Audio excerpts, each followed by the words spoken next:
বাংলাদেশের শিক্ষা কারিকুলাম থেকে যদি নাস্তিকতা ফ্যাসিবাদকে আমরা বিতাড়িত করতে পারি, আমাদের সন্তানের হৃদয়ে যদি আমরা ঈমান বিল গায়েব এবং সত্যবাদিতা ন্যায়পরায়ণতার মাধ্যমে যদি তাদের নেতৃত্ব সামনে নিয়ে আসতে পারি, আর আমাদেরও যদি শক্তিশালী প্রতিষ্ঠান থাকে, ডিপ স্টেটের শক্তিশালী প্রতিষ্ঠান থাকে, রাষ্ট্রের কাঠামো শক্তিশালী প্রতিষ্ঠান থাকে, তাহলে আবারও আগামী 10 বছর পর, 15 বছর পর, 30 বছর পর, 50 বছর পর, 100 বছর পর আবারও জুলাই এবং আগস্ট অভ্যুত্থান সংগঠিত হবে। আর সেই জুলাই এবং আগস্ট কোনো সরকারকে বিতাড়িত করার জন্য হবে না, কালেমার পতাকাকে রাষ্ট্রে উড্ডীন করার জন্য হবে ইনশাআল্লাহ।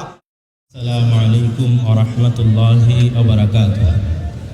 আলহামদুলিল্লাহি ওয়াহদাহু ওয়াসসালাতু ওয়াসসালামু আলা মান লা নাবিয়্যা বা'দা। প্রশংসা মহান আল্লাহর, শান্তি অবতীর্ণ হোক সর্বশেষ সর্বশ্রেষ্ঠ রাসূল আহমদ মুহাম্মদ মুস্তাফা সাল্লাল্লাহু আলাইহি ওয়াসাল্লামের প্রতি।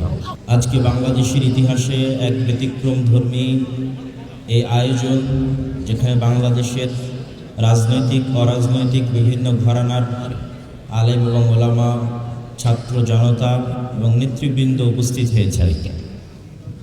যে 7টি দাবি নিয়ে আজকে এখানে আলোচনা হচ্ছে, 7টি দাবি অত্যন্ত গুরুত্বপূর্ণ। তবে আমাদের কিছু বিষয় মাথায় রাখতে হবে যে আমরা কি শুধু সাময়িক, ক্ষণিক, ইমিডিয়েট কিছু রেজাল্ট নিয়েই ক্ষান্ত হয়ে যাব, না দীর্ঘস্থায়ী, দীর্ঘমেয়াদী, সুদূর প্রসারী পরিকল্পনা নিয়ে এদেশের আলেম সমাজ এবং ছাত্র জনতা কাজ করবে।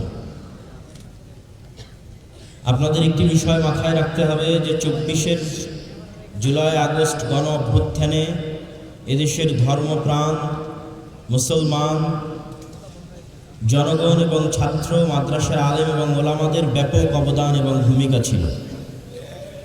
কিন্তু আপনি খেয়াল করলে দেখবেন যে রাস্তায় লক্ষ লক্ষ কোটি কোটি মুসলমান ধর্মপ্রাণ জনতা থাকলেও ক্ষমতা কিন্তু চলে গেছে এনজিওদের হাতে। তার কারণ হচ্ছে আমরা ভোটার হিসেবে, সাধারণ জনগণ হিসেবে আমাদের সংখ্যা এবং আমাদের সমর্থন লক্ষ লক্ষ কোটি কোটি হলেও রাষ্ট্রের যে ডিপ স্টেট আছে, রাষ্ট্রের যে মূল স্টেক হোল্ডার আছে, সেই জায়গায় আমাদের কোনো শক্তিশালী প্রতিষ্ঠান আমরা তৈরি করতে পারি না। এই শক্তিশালী প্রতিষ্ঠান তৈরি করতে না পারার কারণে কোনো উদ্যোগ ঘোষণা হওয়ার পর আমরা আজীবন শুধু প্রতিবাদী করে গেলাম, নিজেরা কোনো উদ্যোগ নিয়ে বাস্তবায়ন করতে পারলাম না। যেমন ছাত্র জনতার রক্তের উপর যে সরকার তৈরি হয়েছে, সেই সরকার প্রাথমিক বিদ্যালয়গুলোতে কোরআন শিক্ষার ব্যবস্থা না করে গানের শিক্ষার অনুমোদন দিয়েছিল। তাহলে আমরা এই যে লক্ষ লক্ষ কোটি কোটি জনগণ পরিশ্রম করলো, শ্রম দিল, তারা কেন রাষ্ট্রে প্রাথমিক শিক্ষায় কোরআন এবং দ্বীনি শিক্ষা বাস্তবায়নের যে উদ্যোগ, যে চেষ্টা, সেটি বাস্তবায়ন করতে তো পারলই না, উল্টো এনজিওরা গানের মাধ্যমে বেহায়াপনা এবং বেলিল্লাপনার সংস্কৃতি আমাদের সন্তানদের মধ্যে ঢুকিয়ে দেওয়ার চেষ্টা করছে এই সরকারের আমলে। এই বিষয়টা আমাদের মাথায় নিতে হবে এবং চিন্তা করতে হবে যে আমরা কিভাবে কাজ করলে আগামী 30 বছর পর, আগামী 20 বছর পর, আগামী 50 বছর পর শুধু ইমাম মুয়াজ্জিনের ভাতা নয়, শুধু দাওরায়ে হাদিসের সনদের সার্টিফিকেট নয়, বরং সম্পূর্ণরূপে বাংলাদেশে ইসলামী বিপ্লব কায়েম হবে ইনশাআল্লাহ। এই চিন্তা, এই চেতনা এবং এই পরিকল্পনা নিয়ে আমাদের কাজ করতে হবে। এবং এইটি কাজ করার জন্য আমি ছোট্ট 2-1টা কথা বলে আমার বক্তব্য শেষ করব। 1, আল ইমান বিল গায়বে মজবুত বিশ্বাস লাগবে।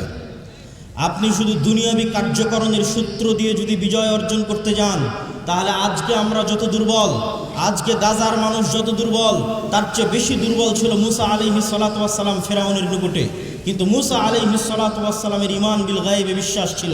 যে ইমান বিল গায়ব আমরা সবসময় পড়ি, আমানতু বিল্লাহি ওয়া মালাইকাতিহি, আল্লাহর ফেরেশতার উপর বিশ্বাস, নূরের উপর বিশ্বাস, গায়বী মদদের উপর বিশ্বাস।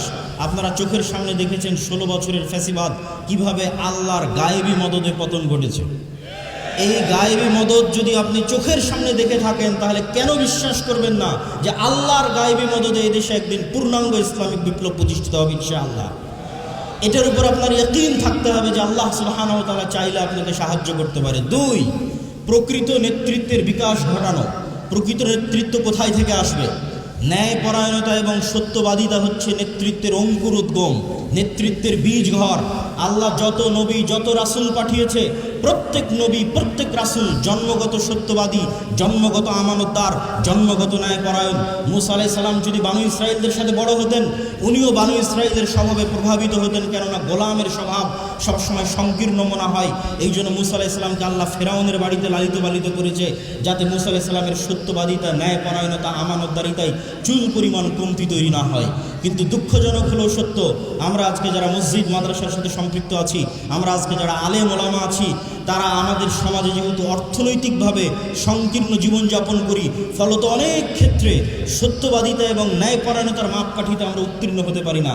আমাদের মাথায়, অনেকের মাথায় দেখবেন গত 16 বছর ওসি, ডিসি, এসপি, মন্ত্রী, মিনিস্টার মুখে দাঁড়িয়ে আছে, কয়েকবার হজ করেছে, ওমরা করেছে, কিন্তু দেখবেন যখন চেম্বারে বসে তখন ঘুষ খায়। তাদের অন্তরে ঈমান প্রবেশ করেনি, মুনাফিকিতে ছেয়ে গেছে। এই জন্য আল্লামা ইকবাল বলেছে, সাবাক ফিরসে পড় সাদাকাত কা, শুজাআত কা, আদালত কা, লিয়া জায়েগা তুঝসে কাম, দুনিয়া কি ইমামত কা। মুসলমানেরা, আমি আল্লামা ইকবাল ইউরোপ ঘুরেছি, আমি আল্লামা ইকবাল পাকিস্তান, ভারত সব ঘুরেছি, তোমাদের মধ্যে সব আছে। তোমরা আজকে থেকে সত্য বলা শুরু করো, আমানতদার হও, ন্যায়পরায়ণ হও। আল্লাহ তোমাদের শুধু বাংলাদেশের ক্ষমতা দিবে না, সারা পৃথিবীর ক্ষমতা আল্লাহ মুসলমানদের দিবে ইনশাআল্লাহ। সেই স্বপ্ন নিয়ে মুসলমানদের সামনে আগাতে হবে। সম্মানিত উপস্থিতি, এবং সর্বশেষে যে কথাটি আমি বলে আমার আজকের বক্তব্য শেষ করতে চাই, আজকে যতগুলো দাবি এখানে উত্থাপিত হয়েছে তার মধ্যে সবচেয়ে গুরুত্বপূর্ণ যে দাবি বাস্তবায়ন করে আমাদের ঘরে ফিরতে হবে, সেটা হচ্ছে বাংলাদেশের শিক্ষা ব্যবস্থা। এনসিটিভি কারিকুলাম, শিক্ষা প্রণয়ন কমিটি, শিক্ষা বাস্তবায়ন কমিটি, শিক্ষা কমিশনের নামে যত কিছু আছে, এই প্রত্যেকটাতে এই সরকারকে এবং ভবিষ্যৎ সরকারকে বাধ্যতামূলক ইসলামপন্থী এবং আলেম ওলামাদের জায়গা দিতে হবে।